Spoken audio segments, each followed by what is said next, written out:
The backpacker. I told everyone I needed time alone. No phone, no updates, no trail buddies. Just me, a backpack, and a stretch of wilderness that barely showed up on any modern map. The ranger at the station gave me a long look when I signed in. "Solo?" he asked. I nodded. He didn't try to stop me, just slid the permit across the counter.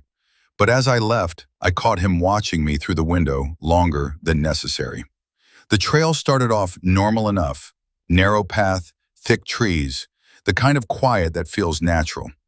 By the first night, I was already deeper than I should have gone, but everything looked fine on the map. Everything except one thing: my footprints.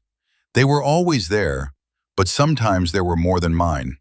Not random, not scattered, perfectly placed as if someone had walked just slightly behind me, matching my stride. I told myself it was animals, or shifting soil, or my imagination filling in gaps the forest didn't explain. On the second day, I found my water bottle full again. I remembered emptying it, completely. Still, I drank it anyway, because in the middle of nowhere, you don't question water. By the third day, things started disappearing and reappearing in ways I couldn't track. A missing sock turned up folded neatly on top of my sleeping bag. My lighter, one I was sure I had lost, was back in my side pocket. And every time I stopped to check the ground, there were footprints behind mine. Closer now, always closer. On the fourth night, I decided to stop early and set up camp near a rock formation that looked like a natural shelter. I fell asleep fast from exhaustion. When I woke up, my camp was still intact, but wrong. Not destroyed, not touched by animals, just reorganized. My gear was stacked differently. My boots were turned to face outward. My map was unfolded and pinned under a stone, as if someone had been studying it while I slept. I froze. Then I noticed something else.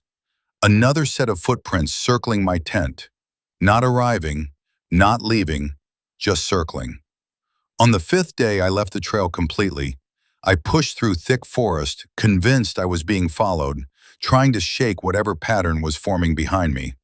But it didn't matter. The footprints kept up, always matching me, never ahead, never beside, just behind. That evening, I found something that made my stomach drop.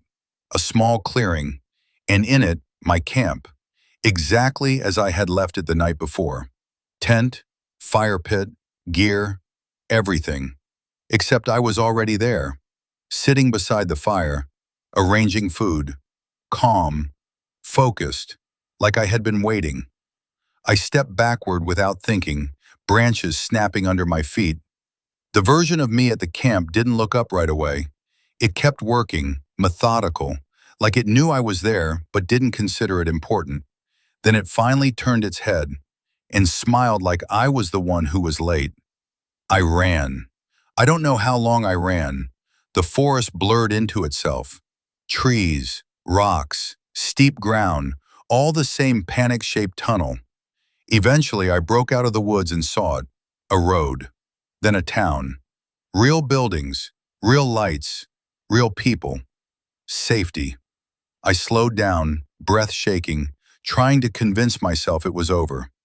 A man outside a small store watched me approach. His expression didn't match relief. It matched recognition. "You came out," he said. I nodded, still catching my breath. "Yeah, barely." He looked me up and down, then said, "Which one are you?" I frowned. "What?" He pointed, not at me, but behind me. I turned and saw footprints in the dust of the road. Two sets now, one stepping forward, one stepping exactly in my step. Later, authorities found a weathered backpack and a damaged field journal at the edge of the old trailhead. The journal belonged to a solo backpacker who was reported missing years earlier. All entries matched the account above. No other person was ever confirmed to have entered the area with him.